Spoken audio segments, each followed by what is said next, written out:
প্রিয় শিক্ষার্থীবৃন্দ, যে যেখানে আছো তোমরা প্রত্যেকেই ভালো থেকো, সৃষ্টিকর্তা তোমাদের ভালো রাখে এই দোয়া করে আমি Mohammad Sakhawat Hossain, chief instructor computer, Khulna polytechnic institute, Khulna. আমি আজকে তোমাদের ক্লাস শুরু করছি ডাটা স্ট্রাকচার অ্যান্ড অ্যালগোরিদমের 3য় চ্যাপ্টার এবং আজকের 3য় লেকচার লিনিয়ার অ্যারে। আজকের যে কন্টেন্ট লিনিয়ার অ্যারে সম্পর্কিত। তোমরা এই অধ্যায়ে তোমরা লিনিয়ার অ্যারে সম্পর্কে মোটামুটি ধারণা পাবে এবং লিনিয়ার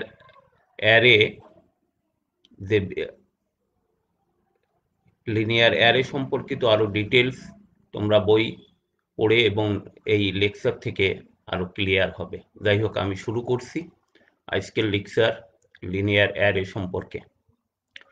আমাদের প্রথম প্রশ্ন আছে, লিনিয়ার অ্যারে বলতে কি বোঝায়? আমি আলোচনার শুরুতেই বলি, আজকের স্লাইডগুলো কিছু বাংলা এবং কিছু ইংলিশে আছে। তোমরা আশা করি তাতে তোমাদের সমস্যা হবে না। যাই হোক, লিনিয়ার অ্যারে বলতে কি বোঝায়, আমাদের প্রথম প্রশ্নটাই। অ্যারে বলতে আমরা আগেও দেখছি, অ্যারে বলতে সসীম সংখ্যক একই ধরনের অর্থাৎ সমগোত্রীয় ডাটা উপাদানকে বোঝায়। একটি সাধারণ ভেরিয়েবল এর নামের আওতায় মেমোরিতে পরপর সংরক্ষিত একই টাইপের কতগুলো ডাটা সমষ্টিকে অ্যারে বলা হয়। যা আগের লেকচারে আমরা অ্যারে সম্পর্কে মোটামুটি আলোচনা করছিলাম। এখন লিনিয়ার আর অ্যারেটা তাহলে কি? যে ডাটা স্ট্রাকচারে উপাদান সমূহ পর্যায়ক্রমে সাজানো থাকে তাকে আমরা লিনিয়ার ডাটা স্ট্রাকচার বলি। এবং লিনিয়ার ডাটা স্ট্রাকচারে তথ্যসমূহ লিনিয়ার সম্পর্ক বজায় যদি থাকে তাহলে সেইটাকে আমরা লিনিয়ার ডাটা স্ট্রাকচার অন্তর্ভুক্ত করতে পারবো। এখন আমাদের এখানে লিনিয়ার অ্যারে, আগেই বলি, অর্থাৎ একমাত্রিক যে অ্যারেকে আমরা লিনিয়ার অ্যারে বলি। এই লিনিয়ার অ্যারে হতে গেলে দুটি শর্ত তাদেরকে এখানে মেনে চলতে হয়। অ্যারের উপাদানসমূহ একটি সূচক দ্বারা নির্দেশ করা হয় যা n সংখ্যক ধারাবাহিক সংখ্যা ধারণ করে। অ্যারের উপাদানসমূহ সংরক্ষণের জন্য পরস্পর সংলগ্ন মেমোরি লোকেশন নির্ধারিত হয়। এই দুটো শর্ত মেনে চলার জন্য আমরা লিনিয়ার অ্যারেকে লিনিয়ার ডাটা স্ট্রাকচারে অন্তর্ভুক্ত করতে পারি। অর্থাৎ এখানে যে অ্যারের উপাদানসমূহ ধারাবাহিকভাবে অবস্থান করে এবং তার উপাদানসমূহ সংরক্ষণের জন্য পরস্পর সংলগ্ন মেমোরি লোকেশন নির্ধারণ করা থাকে। আমরা আরো যদি ডিটেলসে যাই তাহলে একটু এখানে একটা লিনিয়ার অ্যারে লেন্থ বা উপাদানের সংখ্যা বের করার একটা সূত্র এখানে দেখানো হয়েছে। অর্থাৎ length equal to UB minus LB plus 1, যেখানে ইউবি ও এলবি হচ্ছে সূচকের আপার ও লোয়ার মান। অর্থাৎ লিনিয়ার অ্যারের উপাদানসমূহের সর্বোচ্চ সংখ্যাকে আমরা বলি আপার বাউন্ড বা ইউবি এবং লিনিয়ার অ্যারের সর্বনিম্ন মান, উপাদান সংখ্যার সর্বনিম্ন মানকে বলা হয় এলবি। আমি প্রত্যেকের জ্ঞাতার্থে আরো বলছি, ইউবি এবং এলবি কিন্তু কোনো অ্যারের উপাদানের ভ্যালুকে বোঝায় না, উপাদানের সংখ্যাকে নির্দেশ করবে।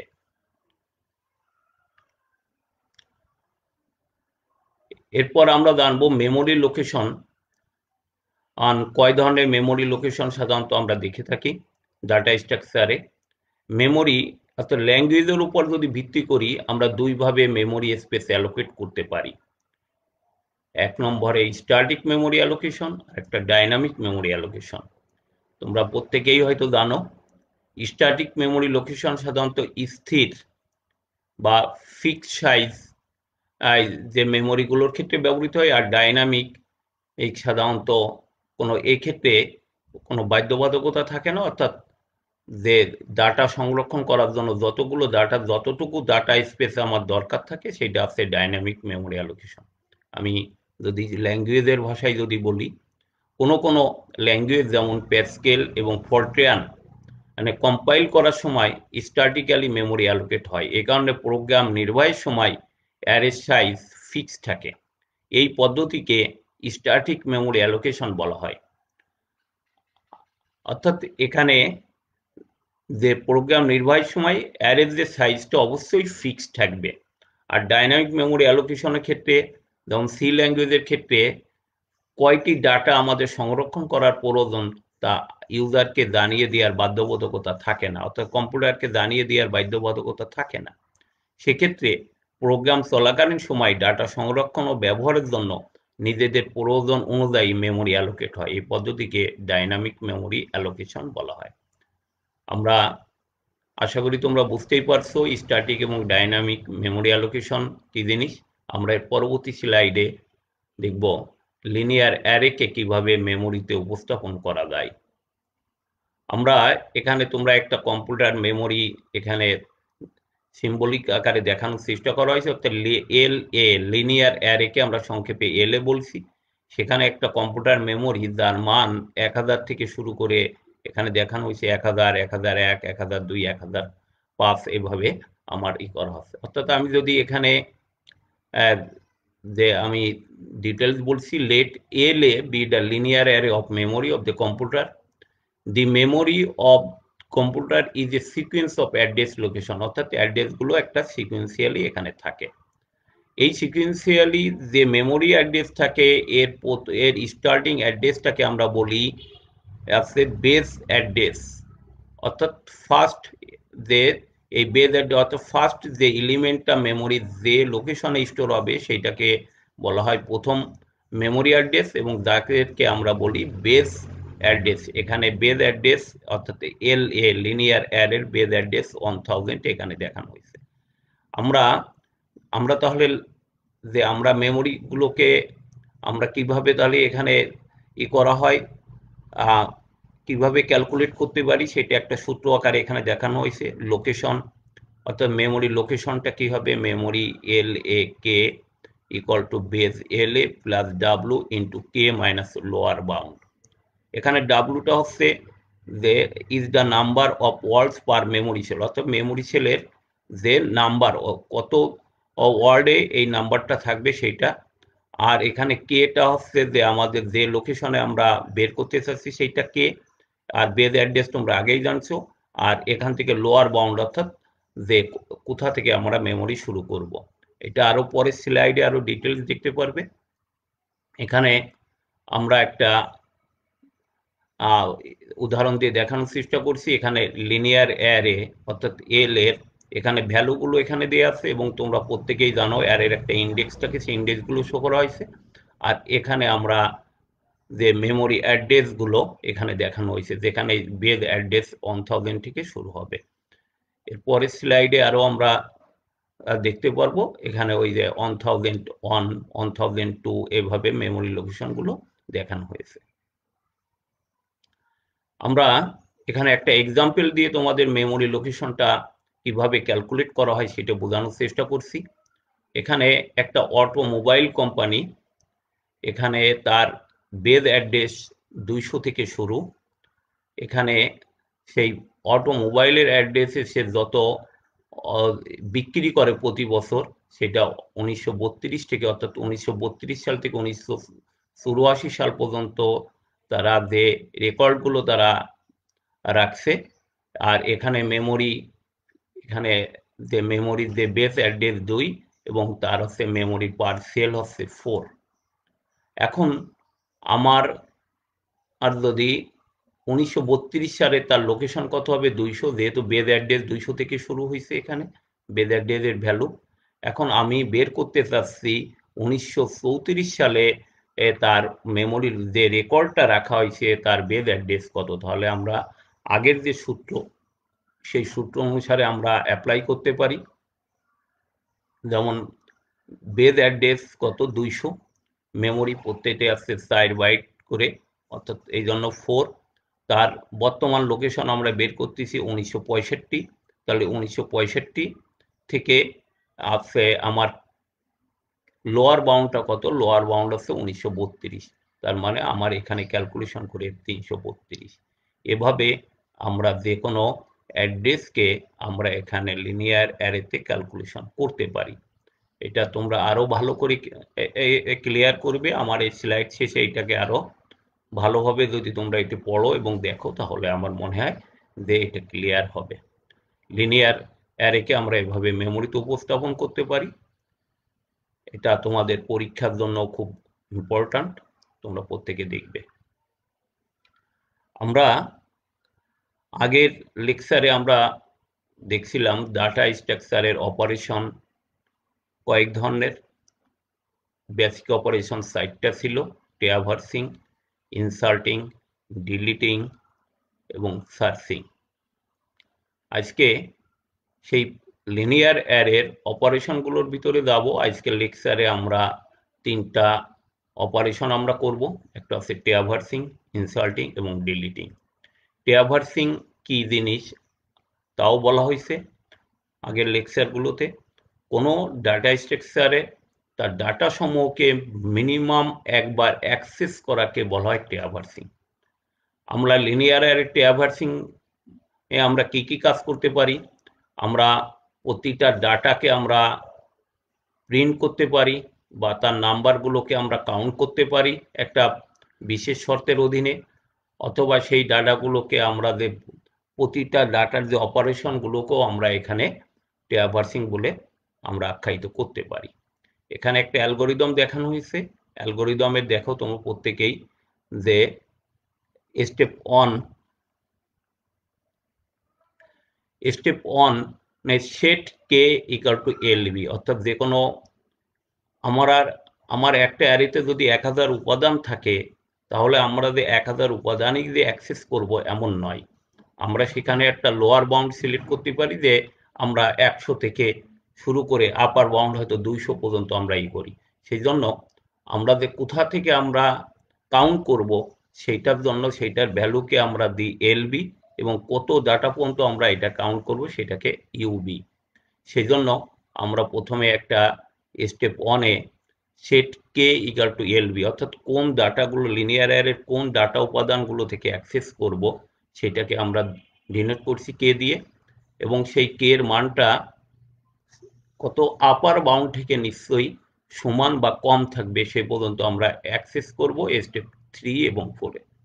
এরপর স্টেপ 3 তে আমরা ডাটাকে, এখানে বুঝতেই পারছো একটা লুপ আমরা অ্যাসাইন করেছি, হোয়াইল লুপ, এবং সেই হোয়াইল লুপ হচ্ছে রিপিট করবে 3 এবং 4 স্টেপ, এবং তার স্টার্টিং পয়েন্ট হচ্ছে এলবি, অর্থাৎ এলবিটা এখন কে হিসেবে কাজ করছে।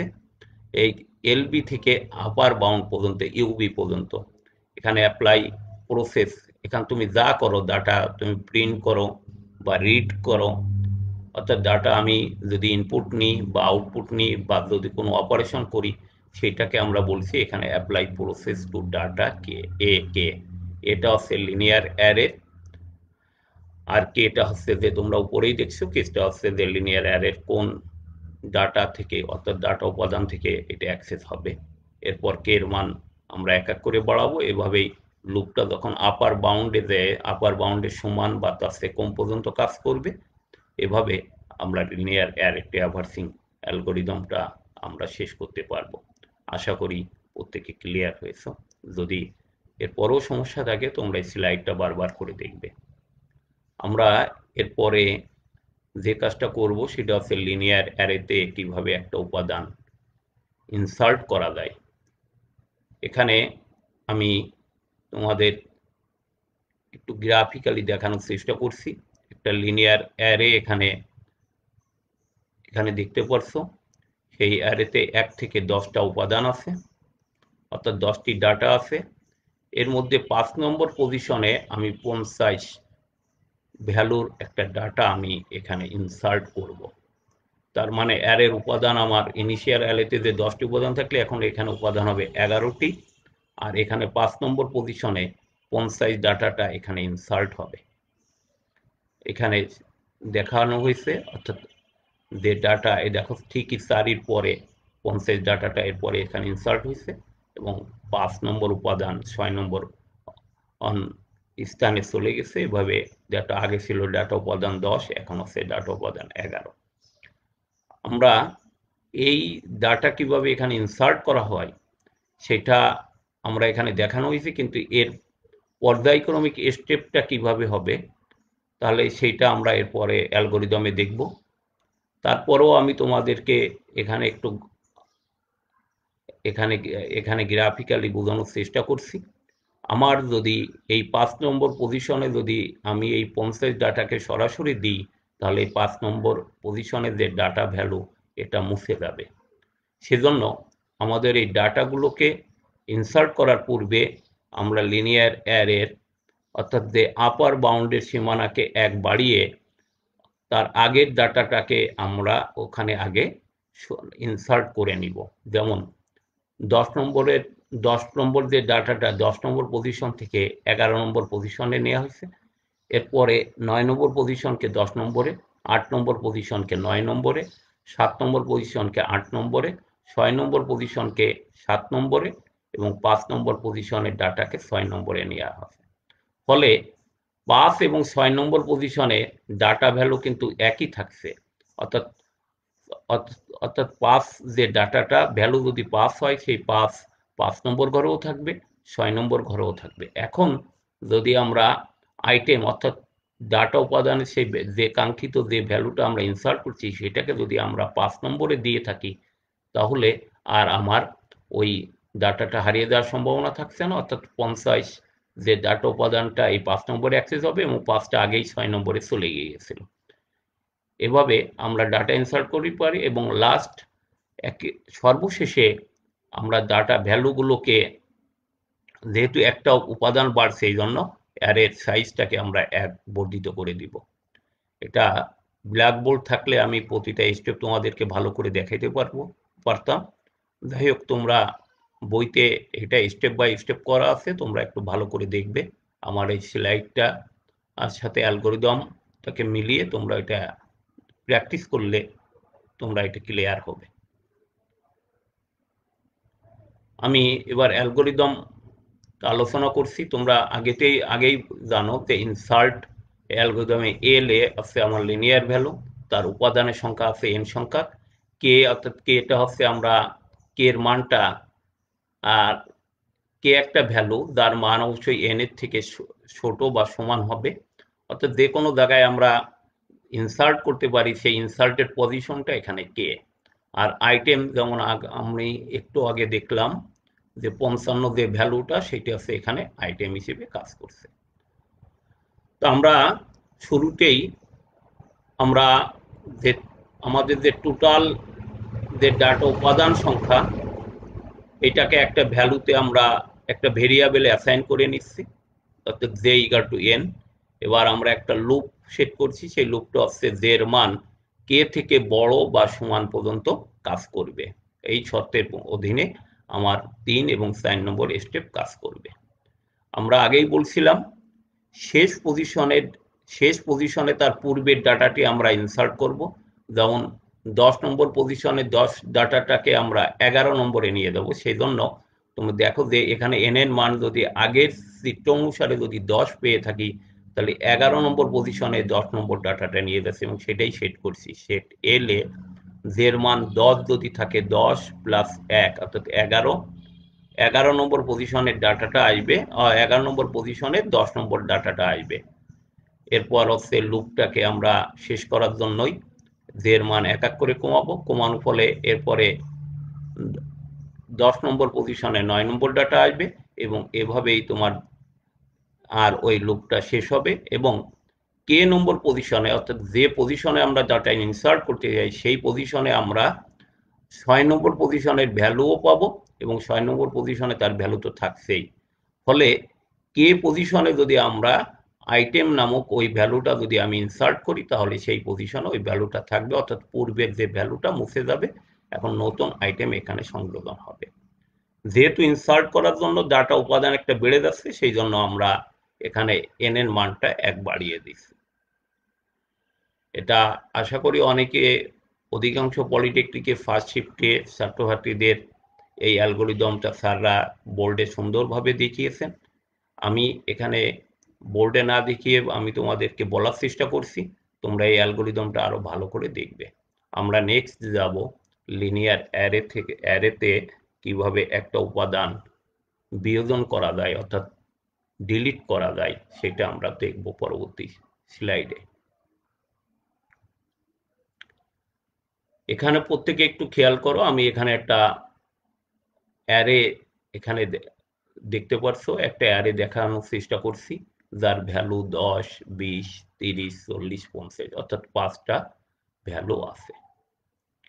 আমি এই 20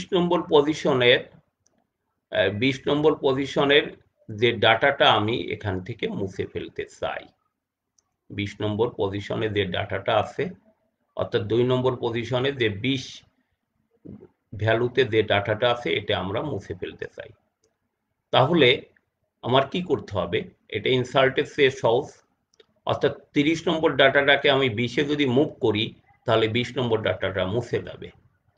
আবার 40কে যখন আমি 30-এ মুভ করব তাহলে 30 নম্বর ডাটাটা মুছে ওখানে 40 ইনসার্ট হবে, এবং 50 নম্বর ডাটাটাকে যদি আমি 40-এর স্থানে নিয়ে যাই তাহলে ওখানে 50 ডাটা ইনসার্ট হবে এবং 40 মুছে যাবে।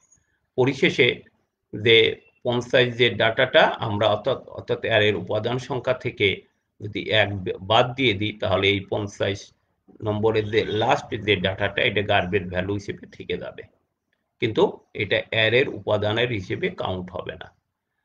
তবে এখানে 30কে যখন 20-এর স্থানে অর্থাৎ 3 নম্বর ভ্যালুটাকে যখন আমি 2টে ইনসার্ট করার পূর্বে অবশ্যই 20 ডাটাটা 20 ভ্যালু যে ডাটাটাকে অবশ্যই আমরা একটা ভেরিয়েবলের ভিতরে স্টোর করে রাখতে হবে যাতে এই ডাটাটি হারিয়ে না যায়।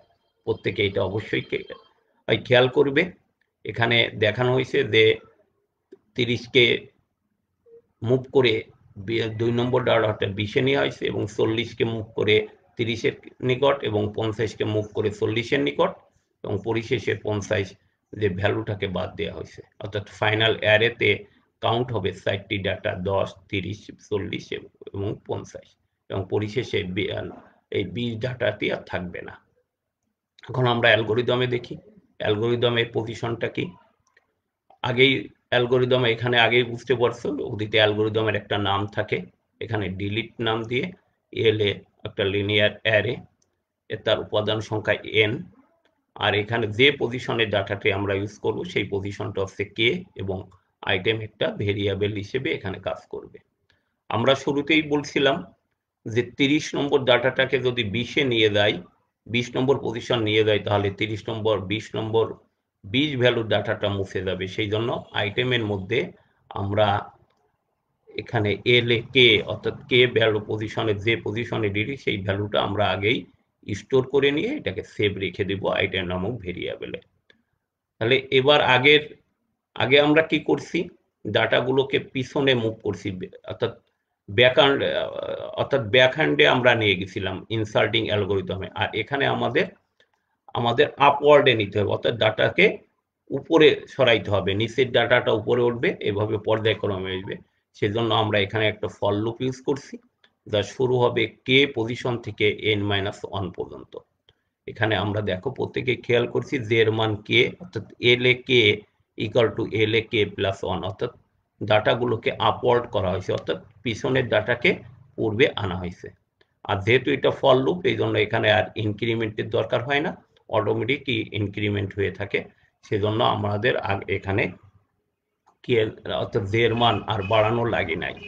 আর যদি আমরা এখানে হোয়াইল লুপ ইউজ করতাম তাহলে অবশ্যই আমরাই করতে পারতাম। এরপর এভাবেই ডাটাগুলো মুভ করবে এবং সেই কে পজিশনে ডাটাটি হারিয়ে যাবে, কিন্তু লাস্ট ভ্যালুতে অর্থাৎ লাস্ট লোকেশনে যেমন 5টি ডাটা ছিল, 4 নম্বর পজিশনও যে 50 এবং 5 নম্বর পজিশনও 50 ডাটাটা আমরা দেখতে পাবো। সেই জন্য অ্যারের যে নাম্বার অফ ডাটা উপাদান থেকে একটা ডাটা আমাদের বাদ দিতে হবে পরিশেষে, সেই জন্য n এর মান আমরা 1 মাইনাস করছি। এরপরে অ্যালগোরিদম আর এক্সিট করে অর্থাৎ অ্যালগোরিদম শেষ করছি। এটা প্রত্যেকেই খাতা কলমে আরো বেশি করে প্র্যাকটিস করবে, তাহলে তোমাদের এটা ক্লিয়ার হবে। আমরা এর পরবর্তীতে ম্যাট্রিক্স অর্থাৎ লিনিয়ার অ্যারের মাধ্যমে ম্যাট্রিক্স মাল্টিপ্লিকেশন অ্যালগরিদম আমরা আলোচনা করব। তোমরা জানো যে দুটো ম্যাট্রিক্সের গুণফল গুণ করা যায় কিভাবে, সেটা তোমরা প্রত্যেকেই হয়তো ম্যাথমেটিক্সে শিখছো। এখানে জাস্ট আমি এখানে 2 গুণ 2 এবং 2 গুণ 2 র্যাঙ্কিংয়ে দুটো ম্যাট্রিক্স আমি এখানে গুণ করে দেখানো হয়েছে। আমি প্রথম ম্যাট্রিক্সকে যদি এ ধরি, দ্বিতীয় ম্যাট্রিক্সকে যদি বি ধরি, তাহলে আমরা গুণফলটা কি হয়, প্রথম ম্যাট্রিক্সের রোর সাথে দ্বিতীয় ম্যাট্রিক্সের সবগুলো কলামগুলো গুণ হবে। যেমন এ ই যোগ বি জি, এটা প্রথম উপাদান। দ্বিতীয় উপাদান হবে এ এফ যোগ বি এইচ। এভাবে প্রথম রো শেষ হয়ে যাওয়ার পরে দ্বিতীয় রো এবং এর সবগুলো কলাম। এই ফর্মুলা তোমরা প্রত্যেকেই জানো। এখানে এ প্রথম ম্যাট্রিক্স, বি দ্বিতীয় ম্যাট্রিক্স, এবং গুণ করার পরে যে ম্যাট্রিক্সটা তৈরি হবে সেটা সি। এটা তোমরা প্রত্যেকেই ক্লিয়ার। এই ম্যাট্রিক্সের র্যাঙ্ক যদি, এই ম্যাট্রিক্সের মাত্রা যদি 2 গুণ 2 হয়, এই ম্যাট্রিক্সের মাত্রাও 2 গুণ 2 হয়, তাহলে এই ম্যাট্রিক্সের মাত্রাও 2 গুণ 2 হবে। আমরা এরপরে অ্যালগরিদমে দেখছি প্রত্যেকেই। আমরা এখানে আগেই বলছি 3টা ম্যাট্রিক্স। এখানে আমার গুণ করতে গেলে প্রথম ম্যাট্রিক্সের রোটা নির্ধারণ করতে হবে, অর্থাৎ এ ম্যাট্রিক্সের এখানে এম গুণ এন ম্যাট্রিক্স, আর দ্বিতীয় ম্যাট্রিক্স আছে এন গুণ কে। তাহলে আমার সি ম্যাট্রিক্সটা তৈরি হবে এম গুণ কে। এখানে তাহলে আমার প্রথম ম্যাট্রিক্সের রো আগে নির্ধারণ করতে হবে, এই জন্য আমরা 3টে লুপ আমরা এখানে লাগবে। প্রথম লুপে আছে রোটা নির্দেশ করবে, দ্বিতীয় লুপে আছে তার কলামগুলো নির্দেশ করবে, সেই জন্য কে হিসেবে দেখানো হয়েছে দ্বিতীয় ম্যাট্রিক্সের। যেহেতু তুমি এখানে দেখতেই পারছো প্রথম ম্যাট্রিক্সের রো সংখ্যা এম, দ্বিতীয় ম্যাট্রিক্সের কলাম এবং প্রথম ম্যাট্রিক্সের কলাম এবং দ্বিতীয় ম্যাট্রিক্সের রো যদি সমান না থাকে তাহলে সেই ম্যাট্রিক্সের গুণ করা যাবে না। সেই জন্য দ্বিতীয় ম্যাট্রিক্সের কলামটা এখানে দ্বিতীয় লুপ হিসেবে দেখানো হয়েছে। আর পজিশন আই জে, অর্থাৎ আই এর মান 1 এবং জে এর মান 1 হয়, তাহলে C11 পজিশনে 0 ভ্যালু অ্যাসাইন করা হয়েছে। তোমরা প্রত্যেকেই জানো যে কোনো ম্যাট্রিক্সেরই করতে গেলে ইনিশিয়াল ভ্যালু 0 ধরে করা হয়। এরপর আমার এস, যে ম্যাট্রিক্সটা তৈরি হচ্ছে এম গুণ কে, এটার এটার জন্য এখানে আর একটা লুপ ইউজ করছি এস হিসেবে 1 to n। যেহেতু 1 to n অর্থাৎ যে কোনো n এর মান হচ্ছে প্রথম ম্যাট্রিক্সের কলাম বা দ্বিতীয় ম্যাট্রিক্সের প্রথম ম্যাট্রিক্সের রো এবং দ্বিতীয় ম্যাট্রিক্সের কলাম যেহেতু সেম মান থাকে, এই জন্য আমরা তৃতীয় লুপটা 1 থেকে n পর্যন্ত আমরা ধরছি। সেখানে এস হিসেবে আমরা ওইটাকে ডিনোট করছি। সেখানে আমার ম্যাট্রিক্সের, যেহেতু সি আমার ফাইনাল ম্যাট্রিক্স, তার প্রথম উপাদান এখানে আই এর মান প্রথমে 1, জে এর মান 1, অর্থাৎ 1 পজিশনে 0 প্লাস এ 1s, অর্থাৎ এর মান এখানে এই লুপটা শেষ হইলেই দ্বিতীয় লুপ শেষ হবে। দ্বিতীয় লুপ শেষ হওয়ার পরে, অর্থাৎ প্রথম লুপের একটা মানের উপর একটা মান দিয়ে দ্বিতীয়, এবং দ্বিতীয় লুপের একটা মান দিয়ে তৃতীয় লুপই করবে। এখানে পরপর 3টে লুপই কিন্তু কাজ করবে। এই জন্য প্রথম লুপের মান শেষ হইলে এখানে আর কিন্তু কোনো কাজ করবে না। আর এখানে তৃতীয় লুপ শেষ হইলে কিন্তু দ্বিতীয় লুপের একটা মান দিয়ে তৃতীয় লুপের সম্পূর্ণ লুপটা শেষ হবে। এটা তোমরা প্রোগ্রামে প্রত্যেকেই জানো। এখানে C11 ইকুয়াল টু 1 এখানে A1S, তার মানে 1 গুণ BSI, অর্থাৎ 1 এবং জেতে 1। এভাবে এটা ক্যালকুলেট হবে। এরপর পরপর 3টে লুপ শেষ হবে, অর্থাৎ প্রথম লুপ শেষ হবে, তারপরে দ্বিতীয় লুপের এক একটা ভ্যালু শেষ হবে। দ্বিতীয় লুপ শেষ হলে আবার তৃতীয় লুপের থেকে দ্বিতীয় মান গ্রহণ করে আবার প্রত্যেকে এইভাবে কন্টিনিউ করবে। এই স্টেপ কন্টিনিউ করলে আমাদের ম্যাট্রিক্সের গুণফলটা চলে আসবে। তো প্রত্যেকে আরো একটু ক্লিয়ার হবা, একটু বেশি বেশি করে স্টাডি করে। নেক্সট, আমরা প্রত্যেকেই প্রোগ্রামে পয়েন্টার কথাটা শুনে থাকি। অ্যারে অফ পয়েন্টার কি জিনিস? আমরা অ্যারেকে স্বাভাবিকভাবেই ডিক্লেয়ার করতে পারি প্রত্যেকেই, যেমন প্রোগ্রামে ইন্টিজার, এই যে অ্যারে ARR এবং তার সাইজটা আমরা দিয়ে থাকি। পয়েন্টার ক্ষেত্রে জাস্ট এখানে একটা পয়েন্টার সিম্বল ইউজ করি, যেমন স্টার দিয়ে সাধারণত আমরা পয়েন্টার সিম্বল ইউজ করি। পয়েন্টার কিছুই না, তার অ্যাড্রেসটা আসলে লোকেট হয়। আমরা যখন কোনো একটা অ্যারে ডিক্লেয়ার করি, সেটা মেমোরির কোন জায়গা থেকে শুরু হয়েছে বা সেই অ্যাড্রেসটা আমরা কখনো জানি না, কিন্তু যদি আমরা পয়েন্টার ইউজ করে থাকি তাহলে আমরা তার অ্যাড্রেসটা বের করতে পারবো এবং মেমোরির কোন লোকেশন থেকে শুরু হয়েছে আমরা এটা বের করতে পারবো। সেই জন্য এখানে লেখা হয়েছে যে as we can declare an array of integer of character in the same way we can define the array of pointer. অর্থাৎ একটা অ্যারে যেভাবে ডিক্লেয়ার করা যায়, আমরা সেম ওয়েতে একটা পয়েন্টারও ডিক্লেয়ার করতে পারবো। একটা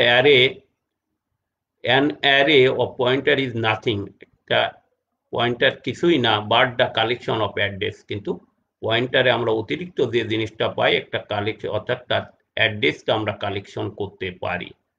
যেমন এখানে দেখানো হয়েছে যে এখানে দেখো প্রত্যেকেই যে প্রথম উপাদানের ভ্যালু যা দেওয়া আছে, কিন্তু আগে তার অ্যাড্রেস ছিল না। এখানে অ্যাড্রেসগুলো কিন্তু এখানে আমরা জানতে পারি অ্যারে অফ পয়েন্টারে। আর এটি ডিক্লারেশনও খুব সহজ, যে কোনো ল্যাঙ্গুয়েজের ভাষায় জাস্ট পয়েন্টার সিম্বল দিয়ে আমরা অ্যারেটা ডিক্লেয়ার করি এবং এর ভ্যালুগুলো দেখো অ্যারে 0 পজিশনে যে আই ভ্যালুটা আমরা ইউজ করছি তার আগে একটা অ্যাড্রেস আমরা ইউজ করছি। এটাই পয়েন্টারে অ্যারে অফ পয়েন্টার। এখানে সবসময় মনে রাখতে হবে, যদি আমরা পয়েন্টার ইউজ করি তাহলে আমরা তার অ্যাড্রেস লোকেশনটা জানতে পারবো এবং মেমোরি পজিশন দেখে দেখে আমরা এই মেমোরি পজিশন আমরাও দেখতে পারবো। এটাই আমাদের অ্যারে অফ পয়েন্টার। পরে আছে জাস্ট অ্যারে। জাস্ট অ্যারেটা কি জিনিস? জাস্ট অ্যারে এটা একটা ফ্লেক্সিবল সাইজের অ্যারে। যেমন অ্যারেতে আমরা যখন একটা অ্যারে ডিক্লেয়ার করি তখন আমরা তার উপাদান সংখ্যা ফিক্সড করে ফেলাই। তার সাইজ যদি 100 দিয়ে থাকি তাহলে আমরা বলতে পারি যে সেই অ্যারেটার উপাদান সংখ্যা থাকবে 100। কিন্তু জাস্ট অ্যারেতে আমরা ইচ্ছা মতন তার সাইজ পরিবর্তন করতে পারি, অর্থাৎ ইচ্ছা মতন আমরা নিতে পারি। আমাদের যতগুলো ডাটা লাগবে সেই অনুযায়ী আমরা জাস্ট অ্যারেতে আমরা ডাটা ডিক্লেয়ার করতে পারি। যেমন এখানে দেখানো হয়েছে জাস্ট অ্যারে। দেখো প্রথমে আমার দুইটা, প্রথম কলামে সবসময় মনে রাখবা জাস্ট অ্যারে একটা রো হিসেবে, ডিফারেন্ট সাইজের রো হিসেবে এটা ডিনোট করে। কারণ প্রথম রোতে আমার মাত্র দুটো উপাদান প্রয়োজন, দুটো উপাদান নিছি। দ্বিতীয় রোতে দেখো আমার উপাদানের সংখ্যা 6টা দরকার, 6টা এখানে স্টোর করা হয়েছে। তৃতীয় রোতে 3টা। এইভাবে আমরা জাস্ট অ্যারে ডিক্লেয়ার করতে পারি। জাস্ট অর্থাৎ আমি আবারও যদি বলি, জাস্ট অ্যারেটা হচ্ছে আমার প্রয়োজন অনুযায়ী একটা রোতে যতগুলো ডাটা উপাদান আমার দরকার সেই সংখ্যা আমরা এখানে ইচ্ছা মতন স্টোর করতে পারি। যদি আমার এরপরে চতুর্থ রোতে যদি আমার 50টি ডাটা লাগে তাহলে আমরা 50টি ডাটা আমি এভাবে জাস্ট অ্যারে হিসেবে এখানে আমরা স্টোর করতে পারি। যেমন এখানে যে জাস্ট অ্যারে 0 নম্বর কলামে আমার এখানে দুইটা ডাটা দেখো, নিউ অফসে মেমোরি লোকেট করার ক্ষেত্রে ব্যবহার করা হয়। এখানে ইন্টিজার অফসে 2 দিছি, অর্থাৎ এখানে তার ভ্যালু দিছি 1 আর 2 স্টোর হবে। দ্বিতীয় রোতে অর্থাৎ 1 নম্বর রোতে এখানে আমরা স্টোর করেছি 6টা এবং 6টা ডাটা আমরা এখানে ইউজ করতে পারবো। তৃতীয় রোতে আমার 3টে ডাটা এবং 3টে এখানে স্টোর করতে পারবো। এটা যদি 2 ডাইমেনশনে হয় তাহলে আমার 1 ডাইমেনশনে 4 সাইজের এবং দ্বিতীয় ডাইমেনশনে দেখো আমি ডাটা এখানে সাইজটা আমরা উদ্ধ রাখছি। এখন আমি যদি জাস্ট অ্যারে যদি ইউজ করে এখানে অ্যারে 0 3 দিয়ে আমি এখানে 3টে ডাটা ইউজ করতে পারছি। এখানে দ্বিতীয় পজিশনে 2টা ডাটা, এখানে 5টা, এখানে একটা। জাস্ট অ্যারেতে আমরা এই জিনিসটাকে বলা হয় জাস্ট অ্যারে, অর্থাৎ আমার যা লাগবে আমি প্রতিটা রোতে অ্যারের পজিশনে সেই ডাটাগুলো স্টোর করতে পারি। এখানে জাস্ট অ্যারে ডিক্লেয়ারের মতোই জাস্ট এখানে জাস্ট নামক একটা কিওয়ার্ড এখানে ইউজ করা হয়ে থাকে। আমি সময় প্রায় শেষ। আমি তোমাদের এখান থেকে বিদায় নেব। সামনের সপ্তাহে আমরা চ্যাপ্টার 4 লিঙ্ক লিস্টের পরে আমরা ক্লাস নিব। যদি তোমাদের কোনো সমস্যা থাকে বা করে তোমরা কমেন্ট বক্সে জানাবে। আমি সামনের আমি চেষ্টা করব সেগুলো সম্পর্কে আলোচনা করা। লিঙ্ক লিস্টটা অনেক ছাত্রছাত্রীর জন্য একটু কঠিন, তোমরা একটু বই খাতা পড়বে এবং সামনের ক্লাসটা দেখবে এই আশা রাখে আমি আজকের মতো এখান থেকে বিদায় নিচ্ছি। প্রত্যেককে সৃষ্টিকর্তা যেন ভালো রাখে এই কামনা করে আমি বিদায় নিচ্ছি। ধন্যবাদ।